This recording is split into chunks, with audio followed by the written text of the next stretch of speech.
Hello friends, बरायबाय Bodo Job Info YouTube चेनेलाव आसा खालामो नोंथांमोना बयबो मोजाङै दं नाथाय मैक्सिमाम 99% युथ्सआ गोबां दुखुआव दङ रावबो माने गोजोन गैया दा बेखौ जों मिथिदों कमेन्ट सेक्सननि गेजेरजों दानिया फैबाय थार्ड ग्रेड Gr-4 आरो लोगोसे टेट रिजाल्टखौ होनो हायासै दा लाइमोनफोरखौ गभर्नमेन्टआ थगायमारबाय नामा एबा माब्ला इन्टारभिउ जाफिनगोन आरो लोगोसे माब्ला सरकार दागोन आरो जुदि सरकार दानो हायाबा मा जागोन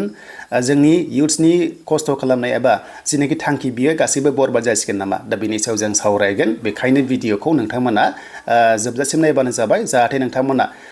लेटेस्ट आपडेट आरोबाव नेक्स्ट लेभेलाव स्टेटनि सेन्ट्रेलि फैगासिनो नोंथांमोना मोनबाय थागोन बेनो जाबाय बड' जब इनफो इउटुब चेनेलाव दा गिबियावनो मोनसे बाथ्रा जे गोबां दुखु मोनखाबाय बेखौथ' मिन्थिखादों अब्लाबो आंनिफ्राय मोनसे स्पेशेलि रिक्वेस्ट खालामदों जे आंनि जिनेखि फेमिलि इउथ्सफोरा जाहाथे गोसोखौ हमथायो मानोना जोङो नेक्स्ट स्टेटआव साख्रि फैगासिनो दङ बेनो जाबाय एडिआरइ 3.0 आसाम पुलिस आसाम फरेस्ट एपिडिसिएल बेनिफ्राय पिएनआरडिआव आरो लोगोसे जिटि पिजिटि आरो डिडब्लिउनि आन्दाराव नेक्स्टआव भेकेन्सि फैबावगोन आसाम स्टेटआव दा बेखौ नोंथांमोना 2026 नि फेब्रुवारि दाननि सिगां साख्रि मोनगोन बेखौ गोबां मिन्थिखाबाय दा बेखायनो एसे गोसोखौ हमथाथ'दो आरो लोगोसे नेक्स्टनि थाखाय ट्राइ खालामबावनांसिगोन दानिया जों सावरायनोसै बिटिसिआ मा जामारखो दा जों बेखौ थांगोन अफिसियेल वेबसाइटआव स' दायो जों फैबाय अफिसियेल वेबसाइटआव दा जों फार्स्टआव जोंनि साख्रि मोननाय जों बेखौ सावरायबा हमना ला BCDC अके स' BCDC बेनिफ्राय फरेस्टआव बेखौ होग्रोबाय 800नि सामथिं पस्टखौ दायो फाइनालि बिथांमोना होबाय अके दा ओमफ्राय फरेस्टनि ट्रेनिंआ माब्ला जागोन खुनु फिक्स दासिमबो गैथ'वा हमना ला जानुवारि बा नभेम्बर बा अक्ट'बराव जागोन नामा बेनि सायाव दा जेबो फिक्स आपडेट गैया देन बेनिफ्राय हमना ला BCDCनि दा BCDCआ अफिसियेलि जयनिं जानायखौ नुगासिनो दङ BCDC लेभेलाव ब्लक लेभेलाव बेनिफ्राय सेलारिया मा जागोन एबा एसएआव दंना गैया बेनि सायाव आं जेबो आपडेटखौ एक्चुअलि 100% मोनाखै दा जुदि एसएआव जुदि गैमाराबा थ' फिक्स पेआवबो थानो हागौ बाट बेखौ आं अफिसियेलि जेबो 100% बुंनो हाला दा जियानो जा बेखिनि 800नि सामथिं पस्टआ थांबाय आरो हमना ला फरेस्टआव 414 BCDCआव हमना ला 420 बे थांबाय पस्टआ अके स' बेखौ दोननानै बाखि जिनेखि पेन्डिं जाना दंमोन जे इन्टारभिउआ बेनो जाबाय जोंहा Gr-3 बे जाबाय HS लेभेलनि बेनिफ्राय Gr-4 हमना ला 468 दङ नैबावहाय हमना ला 370नि खाथियाव दङमोन almost technical and non technical देन बेनिफ्राय हमना ला आरोबाव जोंहा टेट स' टेटआव बिथांमोना बुंनाय बादिबा 1000 पस्टआ LP UPआव दं होनना बुंदोंमोन नाथाय बेसेबां सैथोमार बेखौ आं बुंनो हाला दानिया बे अलमोस्ट 2000 पस्टआ पेन्डिं जादोंमोन अके आरो बेखौ जों गोबां फोथायदोंमोन गोबां जों आसा खालामदोंमन गोबां मिजिं खालामदोंमोन सरकारखौ ट्रास्ट खालामदोंमोन जे बिथांमोना बुंनाय बादिबा AMCCनि सिगांनो माने साख्रिखौ होगोन होननानै बिथांमोना बुंदोंमोन दा फैनानै दिनै मा जाखो AMCC नांबाय अके स' AMCC नांबाय आरो बे 2000 पस्टनि रिजाल्टआ बिथांमोना होनो हायासै दा मानो होनो हायासै बेखौबो जों सावरायलांबाय थागोन बेखायनो भिडिअखौ नोंथांमोना नायजोब मोजाङै बुजिग्रो देन बेनिफ्राय दा जोंहाथ' गोबां कनफिउज जाबाय जे AMCC नांबा साख्रि होनो हागोन ना हाया दा साख्रि होनो हागोन ना हाया जों बेखौ बिथां BTCनि सिबा मैया मा स्टेटमेन्ट होखो बेखौ जों खोनासंग्रोनो ओमफ्राय नोंथांमोनजों आरोबाव फिन खनसेबाव सावरायलांबाय थागोन पोस्ट अलरेडी एपइन्टमेन्टर कामবিলাক सब सम्पन्न হৈ গৈছিলে জাষ্ট ৰিজাল্ট দিব লাগে আৰু এপইণ্টমেণ্ট দিব লাগে তেনেকুৱা এটা পৰ্যায় আছিলে কিন্তু ইয়াতে কোড অফ কণ্ডাক্ট লাগি গ'ল তো যিখিনি কাম আছে সব CSBয়ে খুব সুন্দৰকৈ কৰিছে গতিকে আমাৰ শিক্ষক LP UPৰ যিটো চাকৰি ইয়াত নিউজৰ কাৰণে ভেৰিফিকেশ্যন হৈ আছিলে চ' এই ভেৰিফিকেশ্যনটো কমপ্লিট হৈ যাব তাৰ লগে লগে তেখেতসকলে চাকৰিটো পাব আৰু থাৰ্ড গ্ৰেড ফ'ৰ্থ গ্ৰেডৰো প্ৰায় অলমষ্ট তেখেতসকলৰ যিটো স্ক্ৰিনিং বা ভেৰিফিকেশ্যন এইটো সম্পূৰ্ণ হৈ গৈছে এনি টাইম তেখেতসকলে এই থাৰ্ড গ্ৰেড ফ'ৰ্থ গ্ৰেডৰ পষ্টটো দিব পাৰিব গতিকে আমাৰ কেণ্ডিডেটসকলে কোনো চিন্তা কৰিব নালাগে যেনেকৈ প্ৰচেছটো হৈছে তাত নিকা আৰু স্বচ্ছই হৈছে আৰু তেখেতসকলে পৰৱৰ্তী সময়ত তেখেতসকলৰ এপইণ্টমেণ্টটো পাব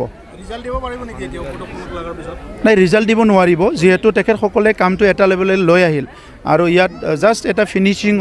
আহিয়ে পাইছিলে মাত্ৰ আজি কোড অফ কণ্ডাক্ট লাগি গ'ল আমি ভাবিছিলোঁ আৰু এদিন দুদিন টাইম পাব তেতিয়া তেখেতসকলে এপইণ্টমেণ্টটো দিব পাৰিব আৰু CSB তেনেধৰণে ৰেডি কৰি আছিলে গতিকে নেক্সট কোড অফ কণ্ডাক্ট খোলাৰ লগে লগে পাই যাব চবে চাকৰি थ' दायो नोंथांमोना खोनाबाय बिथां शिबा बुंबाय जे AMCC नांबाय अके AMCC नांनायनि सिगां बिथांमोना गोबां ट्राइ खालामदोंमोन होनना बुंदों गोबां नाजादोंमोन होनना बुंदों आरो माखासे भेरिफिकेसन खालामफिनदोंमोन बेबादि टाइपनि बाथ्राखौ बिथाङा बुंदों स' बिथाङा बुंदों एन्ड बेनिफ्राय दा साडेनलि एबा हरखाबै AMCC नांबाय बेनो जाबाय 26निफ्राय नांदोंना मैयानिफ्राय नांबाय अब्ला रिजाल्टखौ मा होनखो सोंबावदोंमोन जे रिजाल्टखौ होनो हागोन ना हाला होननानै स' बिथाङा बुंबाय जे रिजाल्टखौ होनो हाला अके रिजाल्टखौ होनो हाला आरो बिथाङा मोनसे बाथ्रा बुंदों जे बेनो जाबाय AMCC MCC खुलिफिनबासो होगोन होनना बुंदों डेट मिन्स मा MCC जोब्बा एबा इलेक्शना जोब्बासो रिजाल्टखौ होसिगोन होननानै बिथाङा बुंदों दा थिगासे बुंदों बाट दानिया मोनसे जोङो एग्जाम्पल लानोसै 2019 अके 2019 आव जोंहा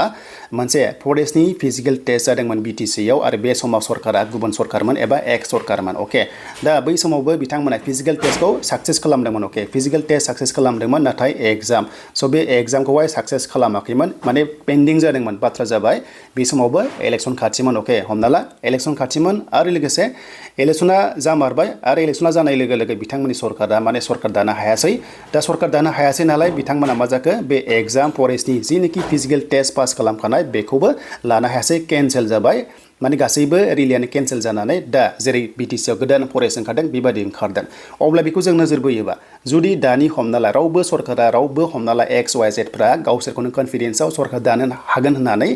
100% बुंनो हाया एबा गेरेन्टि लानो हाया दा बाथ्रा जाबाय सिगांनिखौ रिफरेन्स लायोबा जेरैहाय फरेस्ट फिजिकल टेस्टआ केन्सेल जादोंमोन अब्ला दानि 2004 जिनोखि पस्ट दङ ना 3rd ग्रेड 4th ग्रेड आरो 10 जुदि दानि प्रेजेन्ट गभर्नमेन्टआ जुदि सरकार दानो हायाबा अब्ला मा जागोन बे मोनसे गोबां जों इयुथ्सफोरा गोबां लाइमोनफोरा गिगासिनो दङ अके माने गोबां गिगासिनो दङ जुदि सरकार दानो हायाबा सिगांनिखौ नैबे फरेस्टखौ नायोबा रिफरेन्सखौ नायोबा जे बे 2000 पस्टआबो बेकाराव थांनाय चान्सआ दङ बेनो जाबाय जुदि सोरबा सरकार दायोबा बेखौबो एक्सेप्ट खालामनाय नङा खारन बेबादि एग्जाम्पलखौ जोङो सिगां फरेस्टखौ नायोबा मोननो हादों बाट बे उननि बाथ्रासै जुदि एक्सेप्ट जाबाथ' मोजां नाथाय एक्सेप्ट जायाबा खिन्थु केन्सेल थांनाय चान्सआ दङ बेनो जाबाय सिगांनि जेनोखि फिजिकल टेस्ट फरेस्टखौ नायोबा दा बेनिफ्राय बांसिन दुखुनि बाथ्रा बेसो जे जोङो MCC सिगां कारेन्ट गभर्नमेन्टखौ जों गोबां ट्रास्ट खालामदोंमोन आसा खालामदोंमोन जे हमना ला BTC आव अलमोस्ट 4000 पस्ट एबा लाइमोनफोरा साख्रि लानो नाथाय फैयै फैना मा जाखो बिथाङा बुंबाय जे MCC नांबाय अब्लाथ' रिजाल्ट होनो हाला अब्ला इलेक्शनाव जुदि बिथांमोना एबा कारेन्ट गभर्नमेन्टआ जुदि हमना ला देरहायोबासो बे चान्सआ दंफिनसै बेनो जाबाय रि इन्टारभिउ अके जुदि सरकारा जुदि दायाबा थ' गोबां साननो गोनां जोंनि इयुथ्सफोरा स्पेसियेलि जोंनि इयुथ्सफोरा गोबां माने जोंहा खहा दं आरो अके दा बेखायनो जों गोबां खस्थ' खालामदोंमोन जेरै हमना ला IPO दानायाव गोबां हाजार गारदोंमोन प्लास जोङो अनलाइनावबो एग्जाम फिसखौ जोङो गारदोंमोन बेनिफ्राय फर्म साबमिट खालामनायाव जों गारदोंमोन दा गोबां अलमोस्ट सासेयाव 1000 नि फैसा खरसा जादोंमोन दा बेफोरखौ नायोबा गोबां दुखुनि बाथ्रा जेराव जोङो फाइनाल रिजाल्टखौ मोननांगौमोन पास जानाय बा फेल जानाय थाखायो रावबो 100% आव हमना ला 100% साख्रि मोना बेखौ जों मिथिखागौ बेखायनो जास्ट रिजाल्टखौ मोनोबा मोजां जागौमोन आरो मोनसे बाथ्रा रिसेन्टलि डिग्री लेभेलाव जिनोखि ओंखारनाय बेबो जुदि गभर्नमेन्ट दाबासो चान्सआ दंफिनसै जुदि गभर्नमेन्ट दायाबा बेबो एसे प्रब्लेम जानो हागौ आरो अके दा बेखिनि नोंथांमोना बुजिखाबाय जानांगौ दा जियानो जा नेक्स्टआव हमना ला आसामनि साख्रि फैगोन सेन्ट्रेल फैगोन बेखौ जों एसे ट्राइ खालामनांसिगोन दा सबसे बांसिन दुखुनि बाथ्रा बेनो जे जोङो रिजाल्टखौ 3rd ग्रेड आरो लोगोसे 4th ग्रेड दा नैबे 4th ग्रेड होनोबा बे 4th ग्रेडआ 468 पस्टआ दङ स' बेथ' गोबां हमना ला 1 इयारखौ जों लानो हाबाय हमना ला 1 इयारखौनो लाबाय नभेम्बरावनो थांनाय बाराव नभेम्बर 2024 आवनो जादोंमोन बेनि रिजाल्टखौ माने एसेबां पेन्डिं खालामदों मा जाहोननि थाखाय बेखौ एसेबो बुजिनो मोनासै थ' बेखौथ' डाइरेक्ट Gr-4 खौ रिजाल्टखौ होनो हायोमोन जुदि गासैबो जुदि रेडि खामोनबा गासैबो जुदि बाथ्राया नंगौमोनब्ला जुदि रेडि खामोनब्ला बे Gr-4 खौ मानो होनो हायाखै स' बे Gr-4 खौ होथारनांगौमोन आंनि मथेबा होथारनांगौमोन नभेम्बराव जानायखौ अके नभेम्बराव जानाय 193 आ जाथारनांगौमोन जुदि CSP आ रेडि खामोनबा मानो बेखौ आसे मोनसे बिग कुइसन आरो आन्दायबाय जोङो दा बेनो नेक्स्ट लेभेलाव मा आपडेट फैयो नोंथांमोना मोननो हागोन दा लास्टलि मोनसे बाथ्रा जोंनि बड' जब इनफो फेमिलि जायनोखि नोंथांमोना गोसोखौ दाबाय नेक्स्ट आसामनि थाखाय ट्राइ खालाम सेन्ट्रेलनि थाखाय ट्राइ खालामदो आरो बेनो बेस्ट अपसनसै स्टेट लेभेलाव साख्रि लानो